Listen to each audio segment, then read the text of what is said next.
భారత్ మాతా की జై. జై శ్రీరామ్. ఓం నమ శివాయ.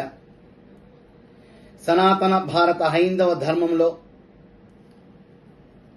ఈ పరంపరని నిరంతరాయంగా కోట్ల లక్షల వేల వందల సంవత్సరాల నుంచి మనకు అందిస్తున్న గొప్ప సంస్కార కేంద్రాలు ఏమన్నా ఉన్నాయంటే అవి మన దేవాలయాలు. దేవాలయం కేంద్రంగా వివిధ ఆలయాల సమూహం ఏర్పడుతుంది. అవి విద్యాలయాలుగా, వైద్యాలయాలుగా, వేదాలయాలుగా, న్యాయాలయాలుగా, క్రీడాలయాలుగా, గో ఆలయాలుగా, ఇలాగా ఒక దేవాలయం కేంద్రంగా సమాజపరమైన ఈ సేవలు అందించబడుతూ ఉంటాయి. అటువంటి దేవాలయాలు ముష్కరుల దాడికి లోనై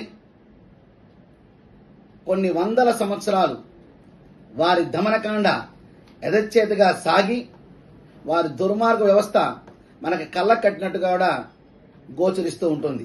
చరిత్ర తిరగవేస్తే సుమారుగా ఈ దేశంలో 30,000 దేవాలయాలను వాళ్ళు ధ్వంసం చేసినట్టుగా మనకు తెలియవస్తుంది. దానిలో 3,000 దేవాలయాల మీద వారి యొక్క గుమ్మటాలు నిర్మించి వారి పైశాచికత్వాన్ని ప్రదర్శించుకున్నారు. ఇప్పుడిప్పుడే భారతదేశంలో హిందూ ధర్మం పట్ల మరింతగా అవగాహన పెరుగుతూ ప్రతి ఒక్క కుటుంబంలో కూడా చైతన్యం కలుగుతూ మా దేవాలయాలు మా హక్కు అంటూ దేవాలయాల ద్వారా సమాజ చైతన్యాన్ని కలుగజేసుకునే విధానంలో ముందుకు సాగుతున్నాం. ఈ విషయంలో రాష్ట్రీయ స్వయం సేవక సంఘం కానివ్వండి, విశ్వ హిందూ పరిషత్ కానివ్వండి, సమరతా సేవ ఫౌండేషన్ కావండి, ఎనలేని సేవల్ని అందిస్తున్నాయి మా బజరంగిల యొక్క సహకారాలతో. ఈ విషయాన్ని మరింతగా చైతన్యపరుస్తూ సమాజంలో దేవాలయాలు ప్రభుత్వ కబంధ హస్తాల నుంచి విముక్తి కలగాలని ఒక ఆలోచన చేశారు మన పెద్దలు. దానికి భారతదేశం అంతా కార్యరూపం దాల్చాలని మొట్టమొదటిగా ఆ యొక్క సేవ చేసే భాగ్యం మన ఆంధ్ర రాష్ట్రానికి పెద్దలు అందించారు.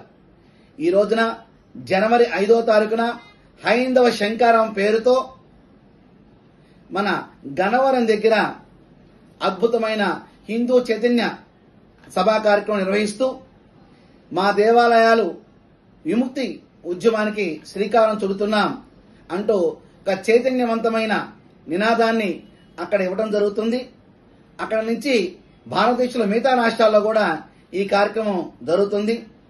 తొందరలోనే మాననీయ భారత ప్రధాని నరేంద్ర మోడీ గారి యొక్క నాయకత్వంలో మరి ఎన్డీఏ కూటమిలో ఉన్న అన్ని రాజకీయ పార్టీలు కూడా మద్దతు తెలియపరుస్తూ ఎలా అయితే ఇతర మతాల వారికి వారు మందిరాలు వారి ఆధీనంలో ఉన్నాయో మన దేవాలయాలు మన హిందూ యొక్క సమస్యల ఆధీనంలో ఉండేట్లుగా ఒక కార్యాచరణ గత సంవత్సరాల నుంచి కూడా చేసుకుంటూ ఒక కమిటీని వేసి సుమారుగా 1000 దేవాలయాల మీద పరిశోధన చేసి పూర్వకాలం నుంచి రాజుల కాలం నుంచి ఉన్న దేవాలయాల వ్యవస్థలు, జమీందారుల కాలంలో వచ్చిన దేవాలయాల వ్యవస్థలు, భారతదేశ స్వాతంత్రం వచ్చిన తర్వాత మరి దేవాదాయ ధర్మాల శాఖ తరపున వ్యవస్థలు, అలాగే ప్రైవేట్ వ్యక్తుల చేతుల్లో కమిటీలుగా ధర్మకర్తలుగా ఉన్న వ్యవస్థలు, మఠపీఠ ఆశ్రమాధిపతులు నిర్వహిస్తున్న దేవాలయ వ్యవస్థలు, ఈ 5 భాగాలుగా తీసుకుని వీటి మీద ఒక కార్యాచరణ రూపకల్పన చేసి ఒక చక్కటి విధి విధానాన్ని ఏర్పాటు చేయడం జరిగింది. దీని వలన ఏ ప్రభుత్వం కూడా మా దేవాలయాలకి ఇదిగో ఇస్తున్నాం అనవలసిన అవసరం లేదు. మా దేవాలయం మేమే రక్షించుకుంటాం, మా దేవాలయం మేమే పోషించుకుంటాం. ఎందుకంటే గత 40-50 సంవత్సరాల నుంచి కూడా చూసుకున్నట్లయితే 4,09,000 ఎకరాల భూమి ఉన్న దేవాదాయ ధర్మాదాయ శాఖలో 1,00,000 ఎకరాలు అన్యాక్రాంతమైందని చెప్పేసి దేవాదాయ కమిషనర్ గారే ఒక ప్రెస్ మీట్ లో చెప్పడం జరిగింది. దీన్ని బట్టి భూ బకాసురులు ఏ విధంగా అయితే ఈ భూమిని ఆక్రమించుకున్నారో ఒక్క అంగుళం కూడా వదలకుండా వారు స్వచ్ఛందంగా ఇస్తే సరి, లేకపోతే మన భూముల్ని మన దేవాలయానికి మనం ఇప్పించుకుందాం. దానికోసం కూడా మనం ప్రయత్నం చేద్దాం. జనవరి 5వ తారీఖున జరిగే హైందవ శంకారం విశ్వ హిందూ పరిషత్ ద్వారా ఇచ్చిన పిలుపుని ప్రతి ఒక్కరూ బాధ్యతగా ధర్మముగా స్వీకరించి ప్రతి ఇంటూ తలుపు తట్టండి. సమిష్టిగా సమూహంగా రండి, కదలండి, కలిసి రండి, తలరండి, చేయి కలుపుదాం, ధర్మ పరిరక్షణ చేద్దాం. భారత్ మాతాకి జై.